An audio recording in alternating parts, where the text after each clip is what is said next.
Well, if you took on all the responsibility,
well, to begin with, and this happened when I was in graduate school, I had a lot of bad habits. I smoked like a pack of cigarettes a day, and I drank a lot. I came from this little town in northern Alberta, and like many little towns, especially in northern Canada, alcohol overuse is de rigueur, and so I noticed when I was in my early 20s that the only time I really regretted what I had done was when I was drinking.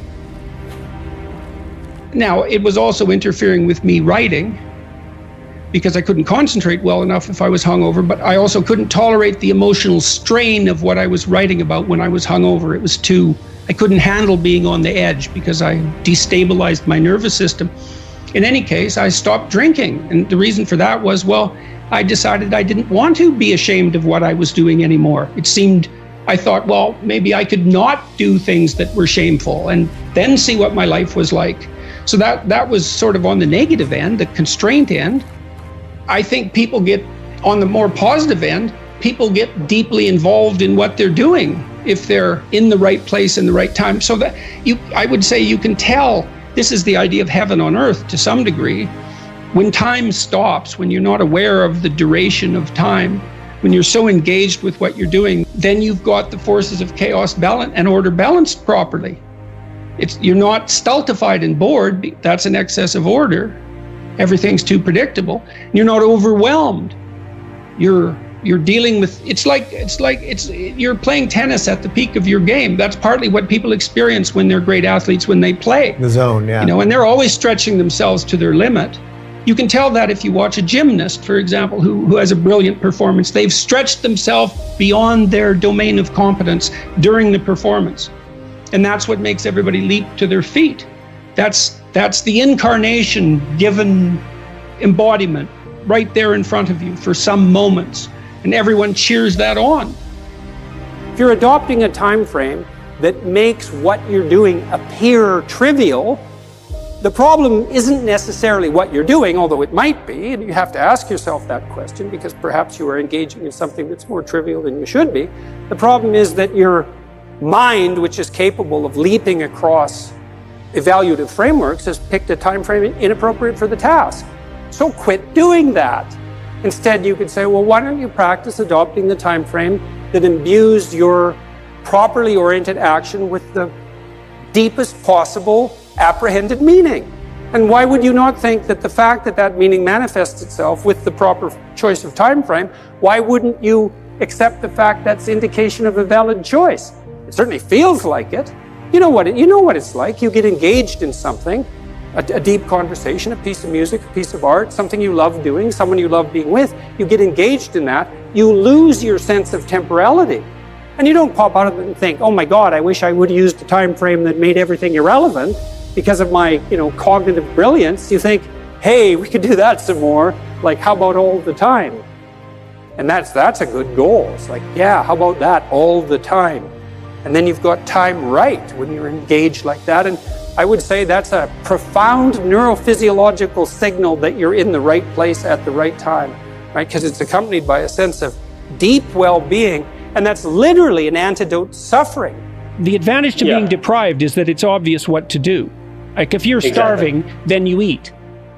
There's no question. But if you have enough to eat, and you have enough shelter, and you have enough information, maybe not as much as you could have, but enough, it starts to become difficult to decide what to do.